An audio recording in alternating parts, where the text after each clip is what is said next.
فرمایا کہ اصل عید تو اس کی ہے جس کے روزے قبول کر لیے گئے، جس کی نمازیں مقبول ہو گئی، اور ہر وہ دن عید کا دن ہے جو اللہ تعالیٰ کی نافرمانی سے خالی ہو۔ بڑے ہی خوبصورت انداز میں کسی نے عید کے دن کی حقیقت کو بیان کیا ہے، عربی اشعار ہے، میں اس کا اردو میں ترجمہ کرتا ہوں۔ فرماتے ہیں کہ عید اس کی نہیں جنہوں نے عمدہ لباس زیب تن کیا، بلکہ عید تو اس کی ہے جو اللہ کی پکڑ اور وعید سے بچ گیا۔ عید اس کی نہیں جس نے عمدہ خوشبوؤں کا استعمال کیا، بلکہ عید تو اس کی ہے جس نے اللہ کی بارگاہ میں توبہ کی اور وہ اس پر قائم رہا۔ عید اس کی نہیں جنہوں نے بڑی بڑی دیگیں اور بڑی بڑی ڈشیں اتروائیں، بڑی عمدہ دیگیں اتروائیں، بلکہ عید تو اس کی ہے جو حتی الامکان مقدور کے ساتھ سعادت حاصل کی اور نیک بننے کی کوشش کرتا رہا۔ عید اس کی نہیں جس نے دنیاوی زیب و زینت اختیار کی، بلکہ عید تو اس کی ہے جس نے تقوی اور پرہیزگاری کو اختیار کیا۔ عید اس کی نہیں جس نے عمدہ گاڑیوں پر سواری کی، بلکہ عید تو اس کی جس نے گناہوں کو چھوڑ دیا۔ عید اس کی نہیں جس نے اپنے گھر کو بڑے ہی اعلیٰ انداز میں سوارا، دلہن کی طرح بنا دیا اور اپنے گھر کے فرش کو اعلیٰ درجے کا فرش بنا دیا، بلکہ عید تو اس کی ہے جس نے اپنے پلسرات سے گزرنے کا راستے کو آسان کر لیا۔ اللہم صلی علی سیدنا محمد وعلی آل سیدنا محمد وبارک وسلم۔ رب اشرح لی صدری ویسر لی امری واحلل عقدۃ من لسانی یفقہوا قولی۔ برادران عزیز، بزرگان محترم، رمضان المبارک کا یہ آخری جمعہ ہے جس کو ہم الوداعی جمعے کے نام سے یاد کرتے ہیں۔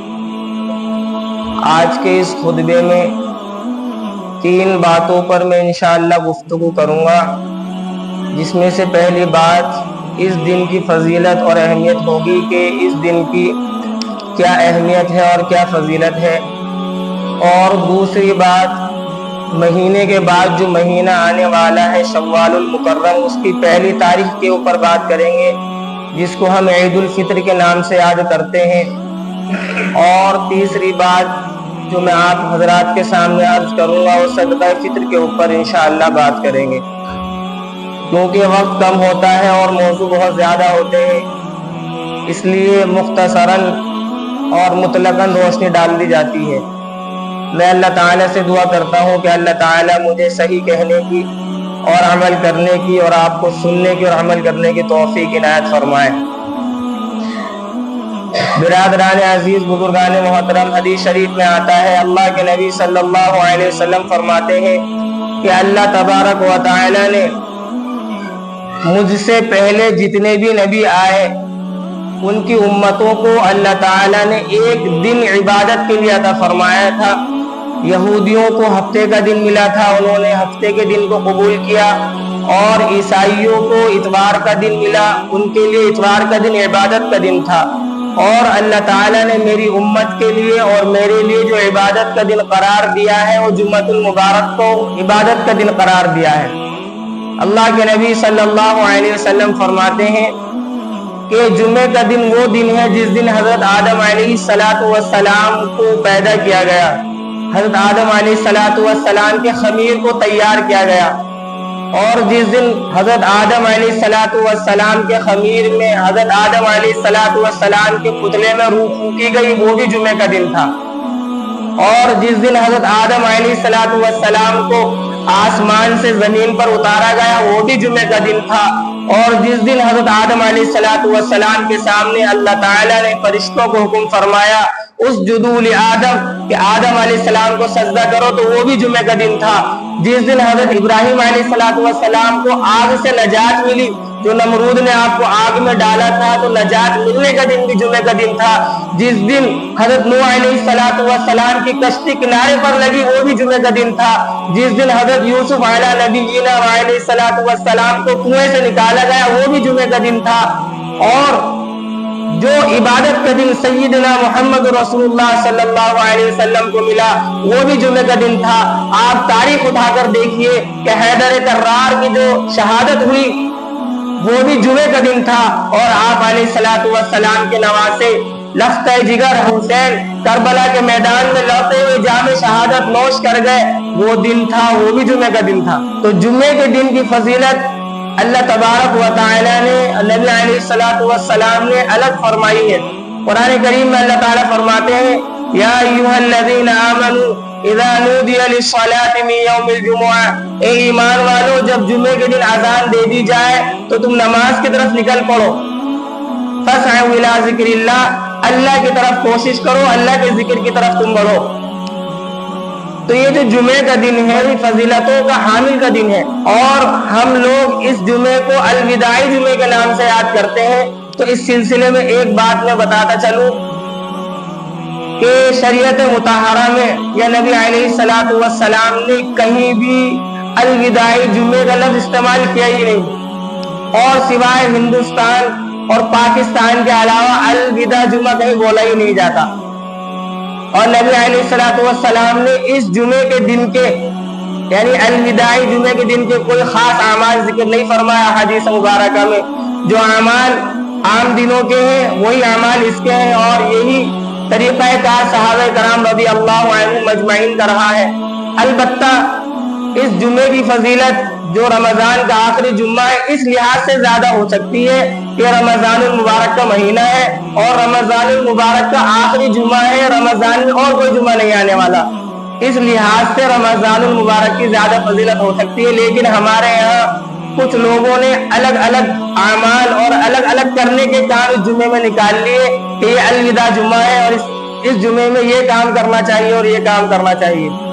البتہ اس اعتبار سے فضیلت اس جمعے کی ہو سکتی ہے کہ رمضان کا آخری جمعہ ہے، اس کے بعد رمضان میں ہمیں اور کوئی جمعہ نصیب نہیں ہونے والا۔ تو پہلی بات تو یہ تھی، اور دوسری بات جو عید الفطر کے موقع پہ مجھے بیان کرنی ہے، کیونکہ چند دن بعد اللہ تعالیٰ ہمیں عید کا موقع نصیب فرمانے والے ہیں، تو اس سلسلے میں بھی میں چاہتا ہوں چند باتیں آپ کی خدمت میں عرض کر دی جائے۔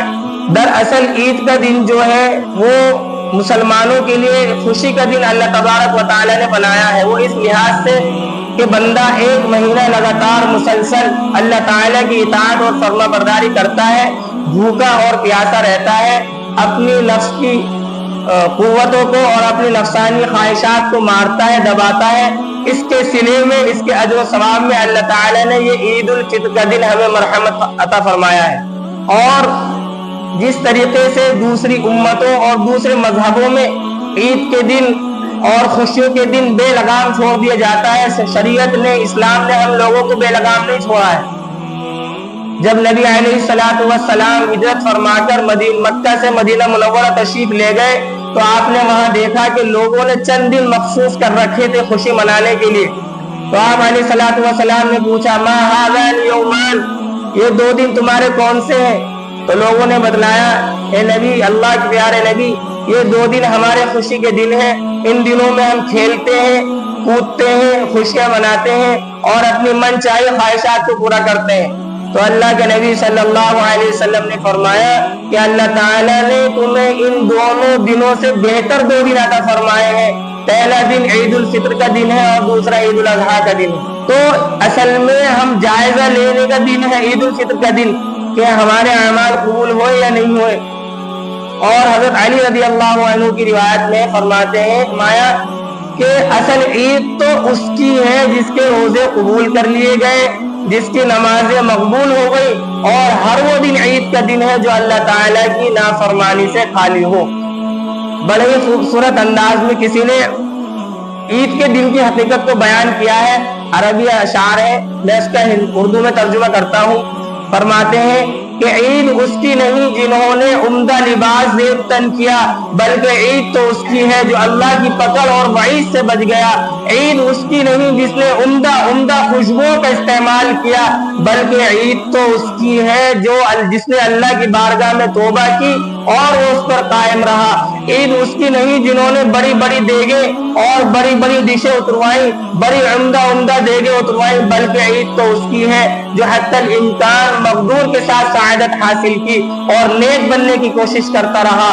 عید اس کی نہیں جس نے دنیاوی زیب و زینت اختیار کی، بلکہ عید تو اس کی ہے جس نے تقویٰ اور پرہیزگاری کو اختیار کیا۔